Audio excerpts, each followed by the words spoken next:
Hi guys, so today I have another recipe that I'm going to show you how I make.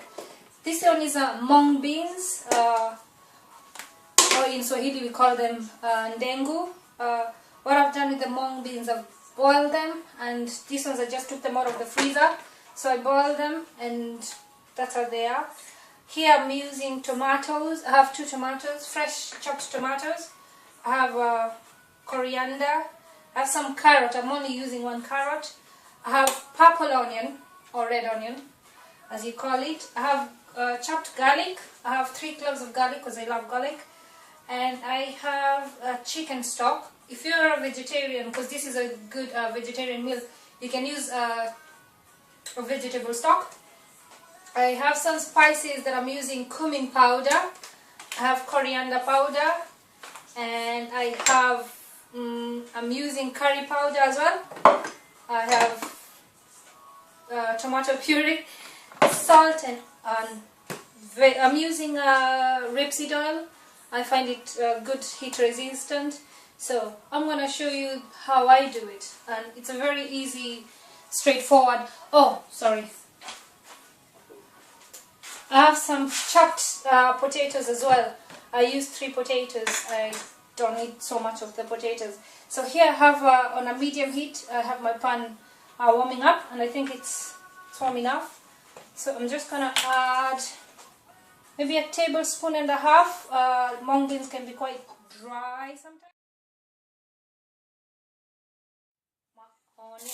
Woo!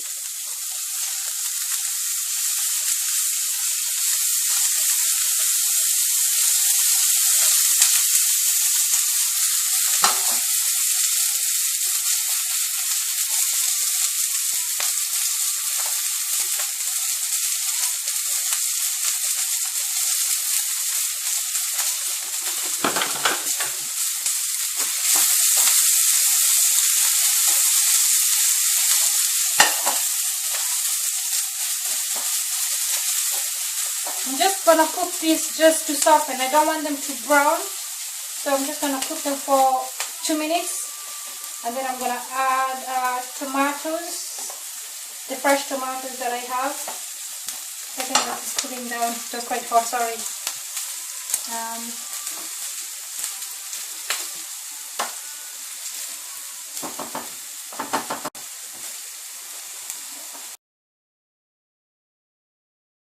I'm going to add in the tomatoes.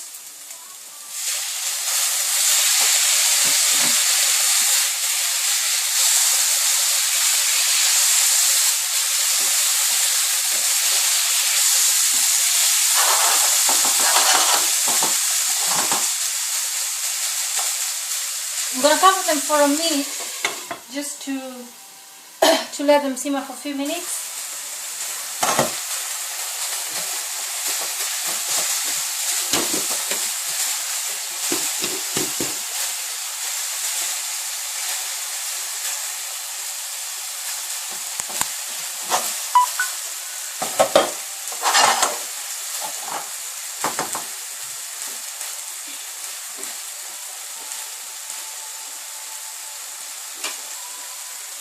I'm going to add in some coriander,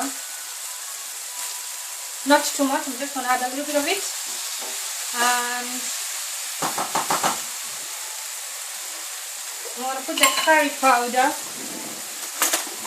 I'm going to use like 1 teaspoon of the coriander, the curry powder. It gives it a very, very nice flavor, so a nice color as well, that yellow kind of golden color looking. I'm going to use the cumin as well, 1 teaspoon of each. I buy mine from Indian shop here, so ground coriander, so the same, 1 tablespoon. So that's it for that.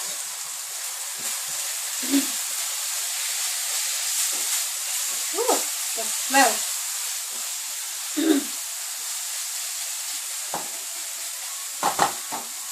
What I'm gonna cover this again for a minute or so.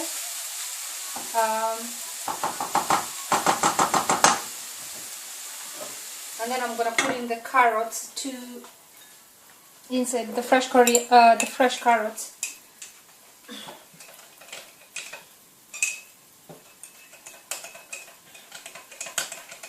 This is chicken stock that I'm doing.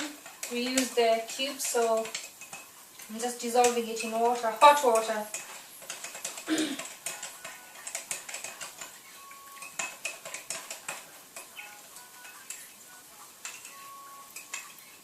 All dissolved.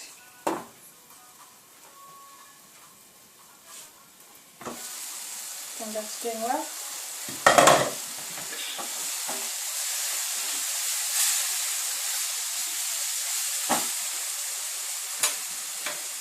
I'm going to put in the carrots.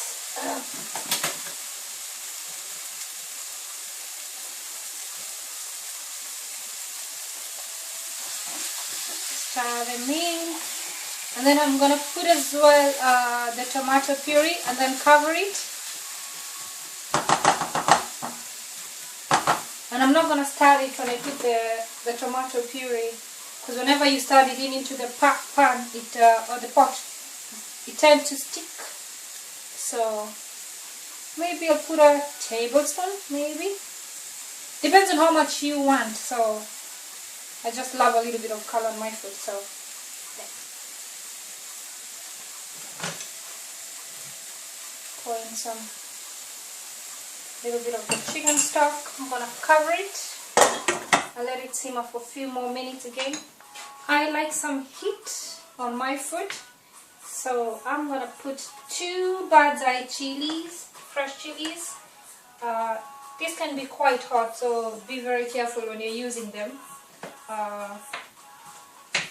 If you can stand the heat, just I can tell you maybe to take out the seeds from inside. That will help take away some of the hotness from the chilies. So I'm using, let's check out this one. Oh, doing good. The smell of the coriander, the ground coriander, cumin and the curry powder just gives it a nice smell. So I love that. What I'm gonna do, I'm gonna put in the garlic now and the chili. Why do I put the garlic a little bit later is to avoid it sticking to the pan and burning. And sometimes whenever garlic burns, it's very bitter. So just to avoid that, I try to put it later on. So I'm just gonna start it in, and I think I'm gonna put in the potatoes, which I'm gonna let to cook maybe 10 minutes, a little until soft, and then I'm gonna add in my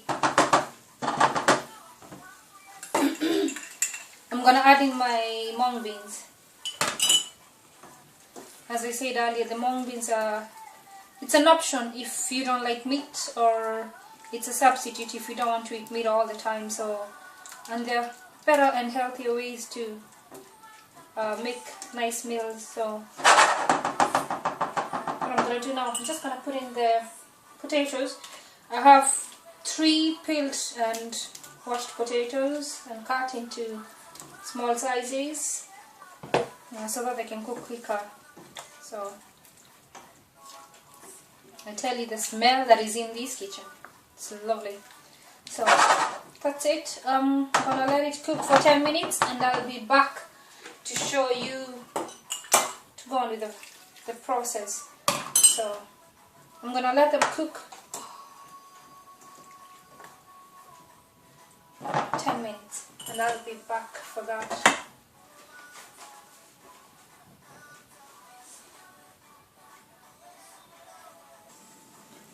So let's check.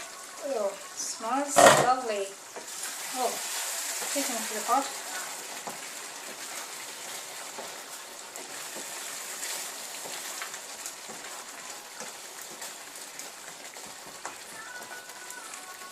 Three more minutes.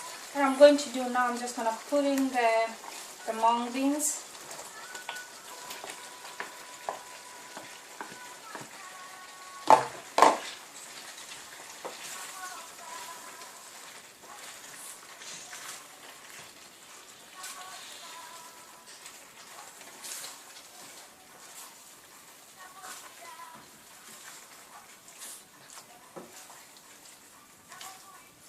So stirring the mung beans, and then I'm gonna put all the chicken stock inside and let them cook for another, I think 15 minutes, 15-20 minutes. I say they'll be done.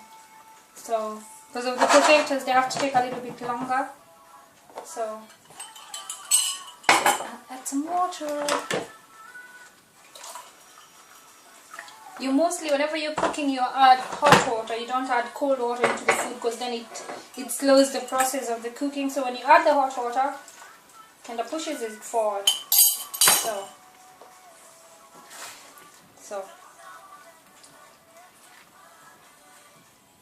I think before I go, I'm just gonna add some salt. That's looking good. I think a pinch of salt will do. 1, 2, that's all. So let it cook for 15 minutes mostly, and then come check it up and see how it is. So yes.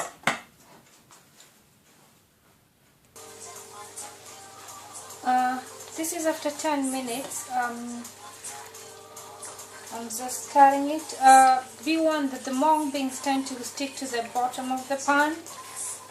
So the best thing is to keep stirring them because they'll burn at the bottom. So sorry about that. So I think my mung beans are ready now. They've been on for 10 minutes or 15 minutes, I think. So what I'm just gonna check is whether the potato is cooked.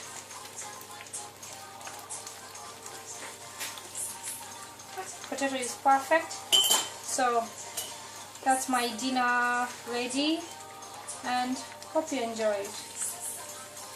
Yeah, it's good. I'm just gonna switch off the heat and just let them simmer for 5 minutes, and then I'll serve my dinner. Oh, sorry, forgot. Just gonna pour in the coriander to garnish them, to give it some color. So it's looking really good. It smells really nice, and I know it tastes good too. So hope you enjoyed.